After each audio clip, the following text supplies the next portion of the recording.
Back for the first time in a couple of weeks. We seem to be taking a lot of breaks lately, and this time I am back in my home office, and you are out and about. Yeah, we're keeping it fresh. I'm in the garage of my in-laws, and you were jet setting last time we did it, and you're back home. So we're keeping it fresh for the people, Mal. Yeah, that's right. That's right. Got to keep the background interesting, so there's something good for them to, different for them to look at. Just mixing up a little bit. So it's been a big couple of weeks, and we actually have a viewer request in terms of the topic we are going to cover today.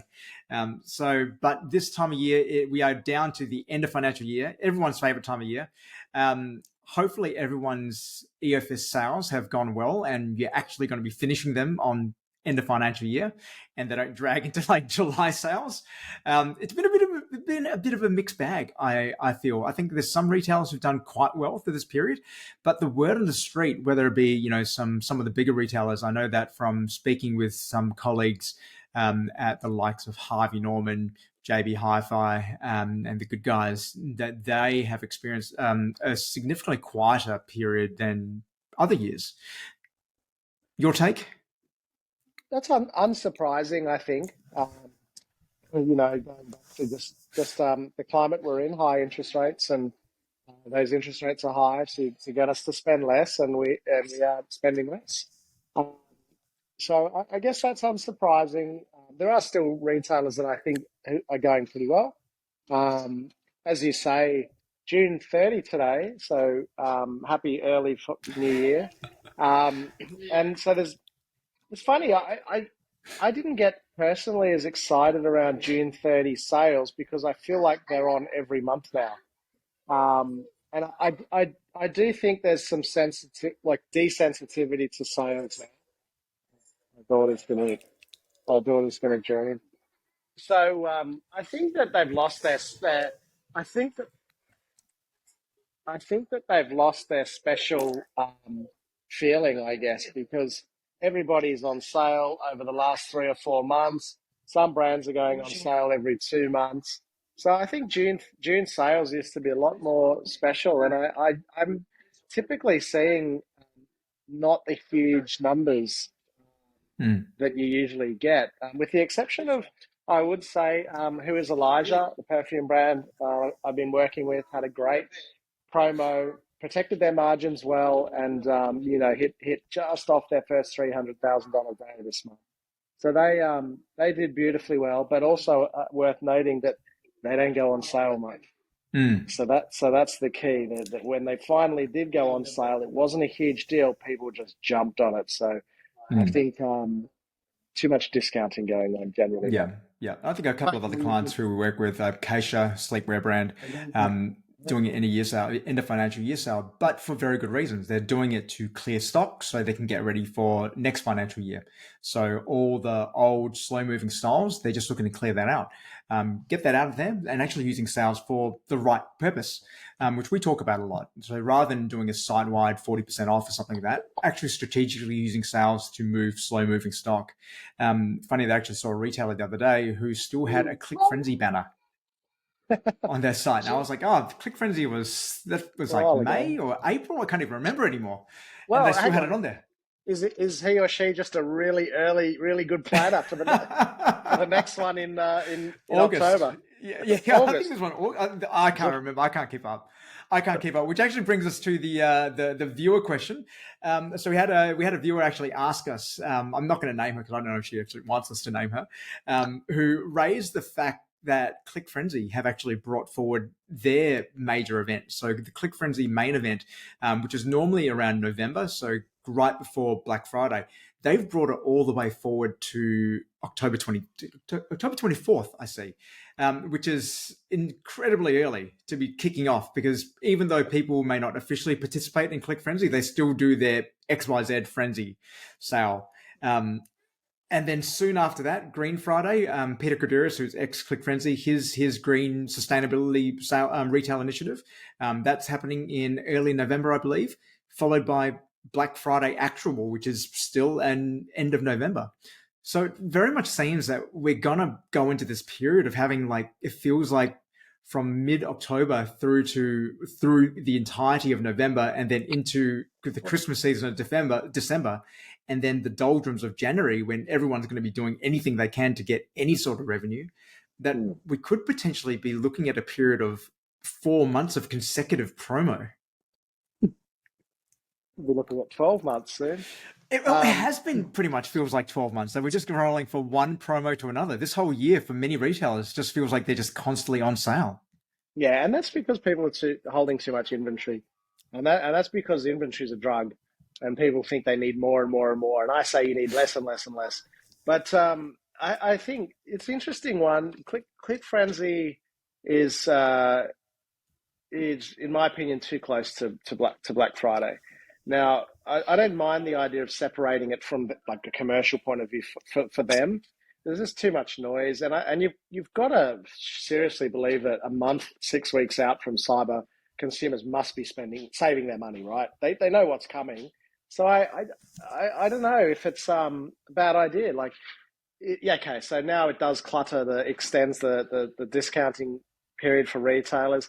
Let's be honest, Mel. I don't think retailers are going to mind that. The majority of retailers out there are just going to jump straight onto it anyway. I think, would they get more money out of it? Probably by separating it. I think a bigger share of wallet with less noise around that time, maybe not a bad idea. Yeah, but for the retail calendar, it's there's a lot of sales on. And I just keep thinking, my dream is that, if I was starting an e-commerce brand tomorrow, and I'm trying to with you, my dream is, I'll tell you how many times we would go on sale. None. And then we just wouldn't care about all this. So I think it's, I get it. You've got too much stock, you got to clear it. But for the love of God, too much discounting.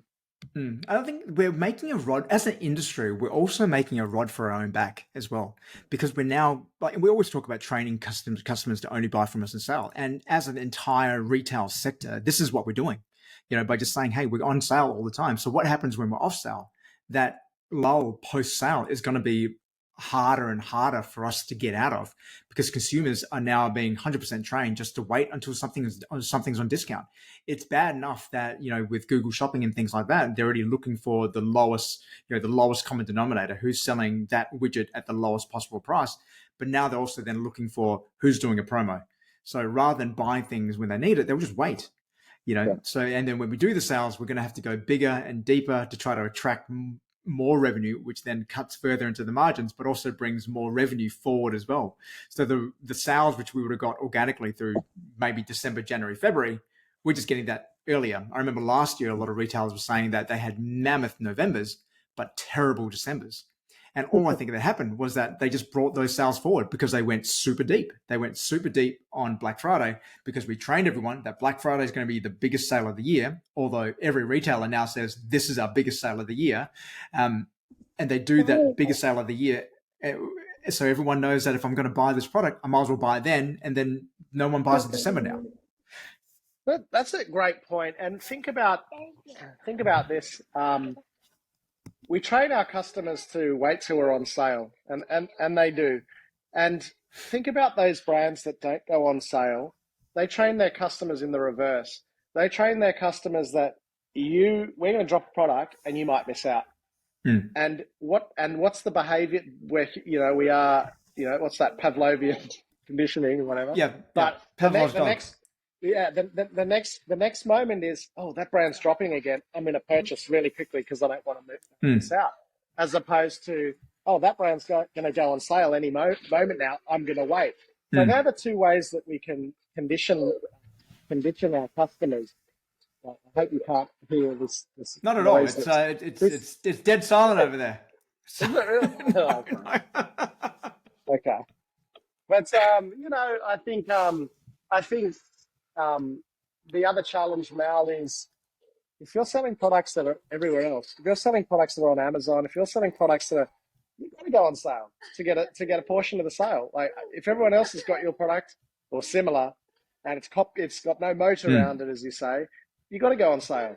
But if you're one of those brands that's special, and then you've got that moat, people can't copy you. They can try, but they don't have your magic, your magic, Mm.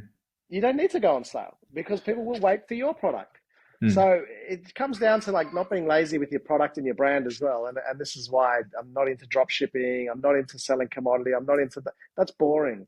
If you're going to sell generic products, I hope you've got a big marketing budget and you're not prepared to make big profits because you're going up against And big players. and your OpEx is just like really, really Oh, lean, ridiculously lean yeah. OpEx. You look at Chinese manufacturers now, gearing up that more and more they're focused on selling on Amazon. I mean, they're going to undercut everybody. So if your plan is to compete on price on generic products, forget about it. So, I love those brands that create something and got a little bit of, either a product that really solves a problem, they've invented something, or they've just got a brand that's really special.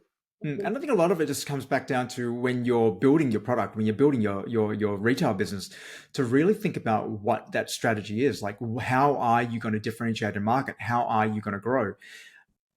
From my experience working with a lot of different founders, I'm sure you have, I think there's always this fear of missing out in terms of missing out on revenue. So always ordering, always restocking because one person might need this product, one person might want that. So you're constantly ordering again and again, over ordering because you think you need to meet all this demand, where it's actually okay to sell out.